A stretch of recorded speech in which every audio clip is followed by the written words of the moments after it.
So yun, what's up guys? Panibagong araw, panibagong buhay. Samahan nyo ako ngayong magpa-regroove ng bell ni Mio Salty.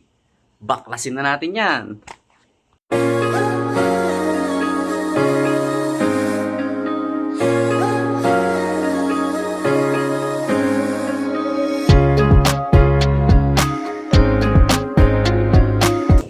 Para sa crankcase, gagamit lang tayo ng 8mm na socket.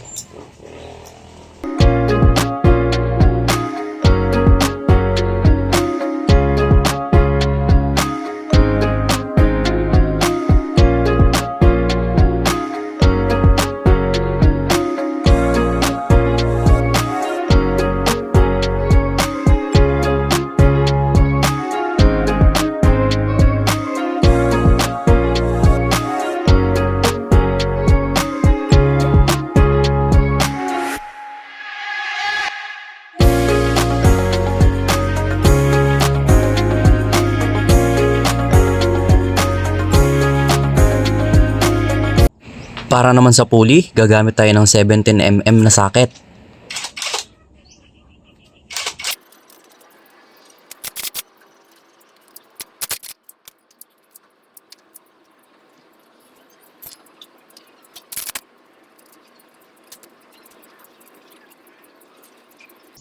And then last, sa torque drive, gagamit tayo dito ng 24mm na socket.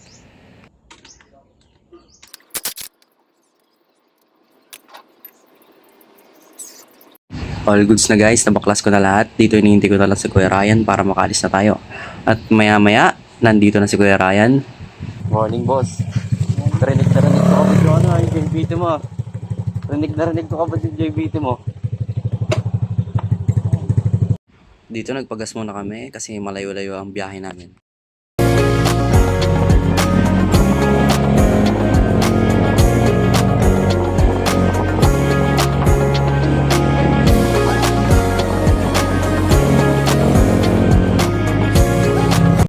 Fast forward guys, nasa bayan na kami ng Concepcion. Hinahanap na namin yung pinaka-location ng shop para mapuntahan na namin. I'm not sure kung saan banda to, pero may makikita kayo ditong Culating to the terminal. I'm not sure kung tama yung pronunciation ko. Kayo nang bahala kasi hindi naman ako taga dito. Maya-maya lang, nakarating na nga kami dito sa mismong shop. Ang aga na namin pero may mas maaga pa pala sa amin. Binanatan nga kabod ni Kuya yung aking pulley para umangat-angat naman yung ating bola.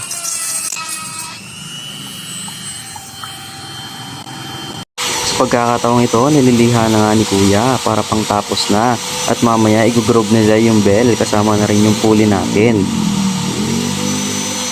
Siyempre, bago ang lahat, hindi mawawala ang boat trip dyan. Hindi mawawala ang mainit na fishball at samahan mo pa ng napakaraming sibuyas na ganyan.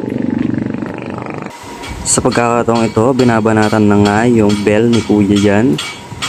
Yan, tignan nyo naman, gumagamit sila dito ng mga makinarya. Talagang makikita mo kung gaano kapulido ang kanilang mga gawa. Dito, yung bell ko naman yung binabanatan. Tignan natin kung gaano talaga sila kapulido gumawa dito. Walang mintis. Sobrang pulido. Ngayon nga lang ako nagpagawa dito, pero mukhang nasasatisfied ako sa mga gawa nila. Mukhang babalik ulit ako dito. Hindi ka nga rin pala maiinip dito kasi sobrang bilis lang ng process nila dito, as you can see. Nasa last part na nga tayo, binabanatan na dito yung pulley. Makikita mo talaga na kumikintab bawat hagod ng kanilang makinarya. Kaya kung trip mo din yung mga ganitong kalkalan, maghintay ka at ilalagay ko ang location niyan. Siyempre, hindi naman ako maimot tulad ng inaakala mo. Madali lang itong matunton basta meron ka lang load at Google Map. Pagkatapos nga ng kanilang pulidong gawa ay dito ay magbabayad na kami ng halagang 500 pesos. Kapag magpaparegroove ka nga pala ng bell mo ay gagastos ka lang ng 100 pesos at 300 pesos naman sa pulley. Sa case namin ay nagparegroove kami ng 2 bell at 1 pulley kaya gumastos kami ng 500 pesos. Pauwi na nga kami dito pero napagpasyahan namin na pumunta ng Watson. Pero take note, kung tunay kang lalaki, alam na alam mo ang Watson na to.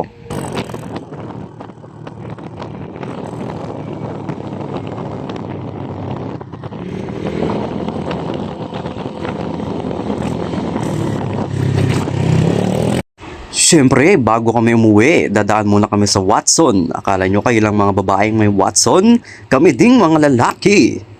Kung tatanungin nyo ako kung saan located yan, pabamalay ko, hindi naman ako taga rito. Bibigyan ko na lang kayo ng palatandaan. Malapit ito sa simbahan ng Iglesia ni Cristo. Dito'y aking nasilayan, kahanang miwan. Ngunit laman ng aking wallet ay 50 pesos lang. Sa pagkakataong ito ay lumabas na kami kasi wala naman talaga kaming bibilin. Kaya ako na muna ang magdadrive.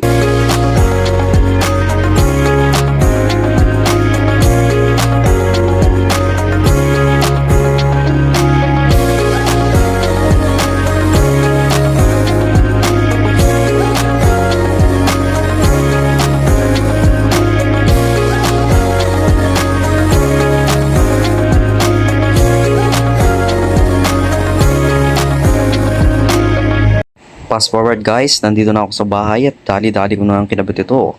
At tulad ng aking ipinangako, ipapakita ko na kung saan ang location ng shop na to.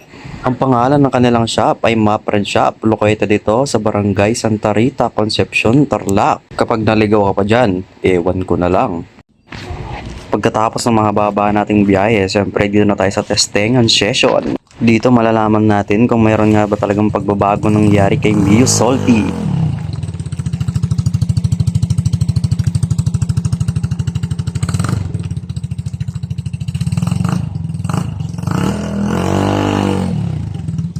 As you can see naman, medyo gumanda naman yung hatak niya. At take note nga pala, hindi yan kargado. Sadyang maingay lang.